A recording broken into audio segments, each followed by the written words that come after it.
Welcome to St Stephen's Hall in the Houses of Parliament. Like much of the palace, it was destroyed in the fire of 1834 and rebuilt by Charles Barry. St Stephen's is particularly important to Parliament's history. When Parliament first formed, it could be called by the King at any time, anywhere. However, as Parliament grew both in size and importance, it needed a permanent home. From the 13th century onwards, Parliament began to meet at the Palace of Westminster. But it wasn't until the mid-14th century that the Commons and the Lords met separately. The House of Lords found a new home in the Queen's Chamber. The Commons, however, did not have a recognised home of their own, although they sometimes met in the Chapter House at Westminster Abbey. The original St Stephen's was a chapel used by the royal family. Henry VIII moved the royal family out of the Palace of Westminster after a fire in 1512.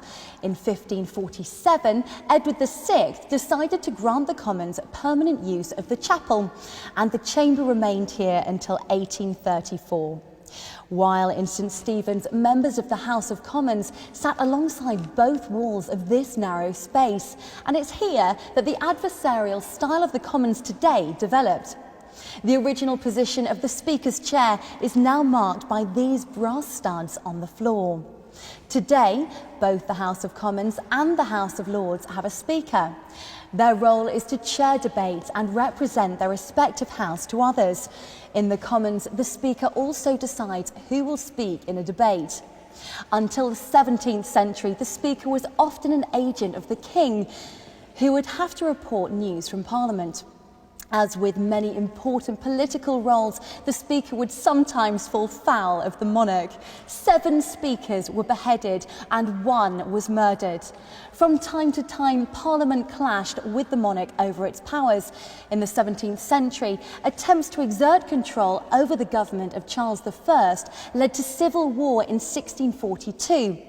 Charles I came to the House of Commons here in the original St Stephen's and tried to arrest 5 MPs for treason, which was resisted by Speaker Lenthal, who said, "May it please your Majesty, I have neither eyes to see nor tongue to speak in this place, but as the House is pleased to direct me."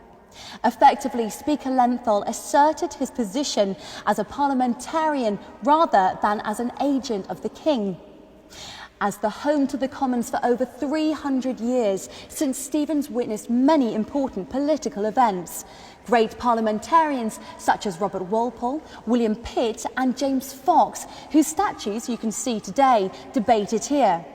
It was also here that William Wilberforce pleaded for the abolition of the slave trade, and where the Great Reform Act of 1832 was debated. The Great Reform Act extended the vote, mostly to the middle classes, but working class men and all women were still excluded. In 1918, all men and women over 30 were able to vote, and 10 years later, women were granted the same voting rights as all men. St Stephen's today is filled with statues and paintings depicting important people and events throughout British history. Paintings include events such as the Act of Union in 1707 and Sir Thomas More refusing to grant Wolsey a subsidy to support Henry VIII in the War of France. There's also a painting of King John assenting to the Magna Carta in 1215.